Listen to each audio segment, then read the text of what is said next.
How much does a gang stalker actually make?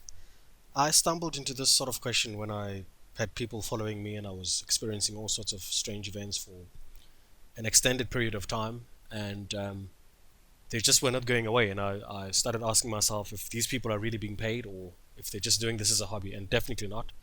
So it looks like it's a career option for them. It looks like they're actually getting paid. Um, so there are no official numbers. I mean, it's going to be difficult when you're dealing with anything which is a bit shady and a bit criminal or underground. And the fact that every network might be running a different kind of scheme.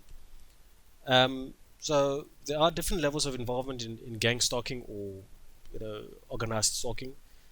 What I'm interested in is the full-time perps that are doing the full range of attacks, from spreading rumors to lying to sort of the guys who are actually there 24 hours a day, sort of doing the work. Um, then occasionally there are some stalkers that you meet in real life. Every now and then you bump into a couple of people that you know are not your friends, but you know they're following you.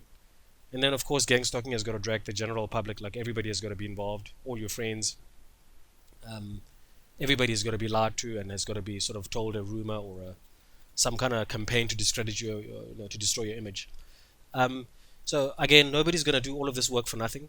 A perpetrator isn't going to sit for 24 hours a day, or to be up at 3 o'clock in the morning or whatever it is that they're doing in the morning, any time of the day. And it looks like they're actually taking shifts. I mean, it's just not physically possible to be working working that hard, always seeming to have a lot of energy, and it's definitely for money. Nobody's is not going to just work for nothing. Typically, what they do is, this would be almost like their job description. The first thing is that they obviously go around spreading lies and rumors, and this puts imagine going and lying to somebody else's friend and showing them a compromising picture or video footage or anything like that. So you wouldn't it's bad news that you're bringing. You're spreading negativity. You wouldn't do that for nothing. Going, picking up the phone, calling somebody, or going on social media, posting stuff. So that sounds like it's a job. It's a work activity. The other one is hacking into communications, typically phone calls, misdirecting them, or even logging into email accounts, logging into bank statements, um, basically hacking, you know, continuously so that you can sabotage the guy's life, and then constantly spying and watching the victim all the time, every second, so that the guy doesn't get a break, the guy doesn't get a minute or a second to breathe. Um, and I think on a more serious note, carrying out voice to skull, just the perpetrators are always there all the time talking, carrying out skits or I guess it takes time to prepare those skits. It takes time to compile a list of those lies that they tell you, and then, I mean, ultimately they're doing damage, and they damaging different parts of the body, and they're doing a crime. So nobody's gonna do all of this work, which is not good, which is not above the floor, which is not you're trading your integrity for money ultimately. So there's got to be a good price that you're going to be prepared to accept as a perpetrator. So how much is it? So I've made a couple of assumptions. I mean, again, there's no real figures. There's no sort of definitive amount. I've assumed that one victim has got about 6 perps a day, and at any given shift, there could be 3 shifts in a day. They work about 8 hours, and then there's always 2 perps working. Exchanging talks, mostly doing voice to skull work, and then they work all the time. They work 365 days a year. Pretty much they work for you don't get a day's break. They're working 24 hours a day the entire year, and sort of these would be like almost the bare minimum. There could be more perpetrators. There could be maybe 3 per shift, or there could be um, you know maybe 4 or more others that are doing other stuff in real life other than just doing voice to skull. So the question again is, how much do they actually make?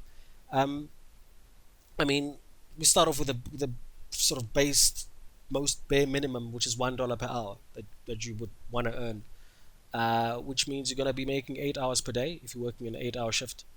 And in a year, you're going to be making just about $240. And so, is this going to be enough? I mean, it's just about $3,000 per year.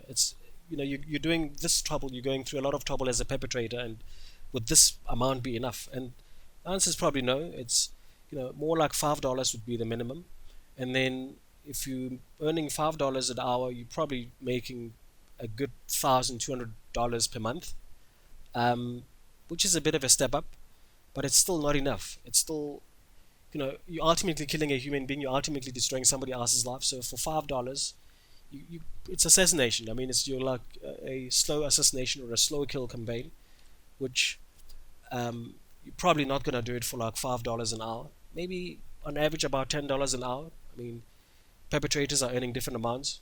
Um, so a day it works out to about $80 an hour, and then per month it comes to about $2,400, which is almost like a working job now, which is almost like a decent, well-respected job. So I mean, just to go through the ranges again, if they're earning about a dollar an hour, it's too little. If they're making about $5 an hour, that would be for like a very, very desperate person who's got nothing else and is willing to practically sell their soul to the devil for like the cheapest amount. It's still 1,200 rands per month, but a realistic minimum, we're gonna stick with about $10 an hour. Um, in practice, I mean, the perpetrators almost like, they're changing hours. They don't. I don't think they work 8-hour shifts strictly. So maybe some of them it might be 12 hours, or some of them might be 6 hours with more shifts. And also perpetrators come and go. Maybe some of them might only try this thing out for a month or a week and then go, no, I don't feel comfortable with this sort of thing. They lose interest maybe after 6 months. But the point is that the system, as long as there's money, as long as you can pay somebody, an amount that they prepared to risk, there's never ever going to be a shortage of perpetrators to carry out their attacks. So if we take all costs into consideration, besides just paying these guys, uh, it comes down to how much does the network or whoever is paying these perpetrators, how much is he actually paying per annum, per year? How much does it actually cost him to run the entire campaign? Um, so we got to stick with the average of about $10 an hour, which is a reasonable amount. Taking into consideration that some perps might earn more than others, maybe it might be like others earn double and others sort of earn half. Um, so again, 6 perpetrators per day taking shifts. Um, if you were to do the calculation, it works out to about $30,000 per annum, for just only paying the perpetrators. And then obviously there's going to be more costs than that.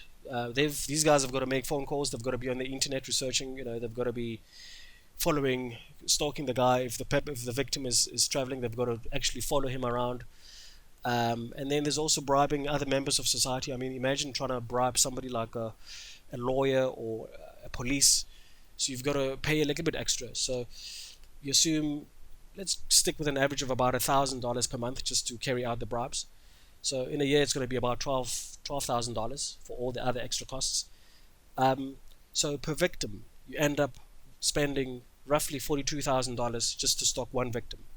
Okay. So you're not just going to stalk the guy for 1 year and then it's over, it's finished. A guy walks away scot-free. Most victims actually complain and they confess that they've been stalked for over 5 years or close to 10 years. So over 5 years, the total cost would have been about $210,000, which is quite a significant amount of money. And over 10 years, it's obviously a lot more. And then, how much return on investment are you wanting to get out of this whole thing? As if you're running this, when you're obviously pouring money, you're not just pouring money down the drain. I mean, it could be anything. I would think 50% return on investment over 5 years would be a fair amount. So if you're making 50% profit, that would give you around about $100,000 that you make over 5 years as a business, which is not bad. And over 10 years, okay, then your revenue would have to be about $315,000 in a period of 5 years. So, I mean, the point of this, I mean, it's all approximate figures. It's not, it's going to always be difficult to get the real figures and the real numbers. It's all a underground type of business. But the point being, it's a very business operation to try and run. It's still a criminal, it's still obviously what these people are doing is wrong.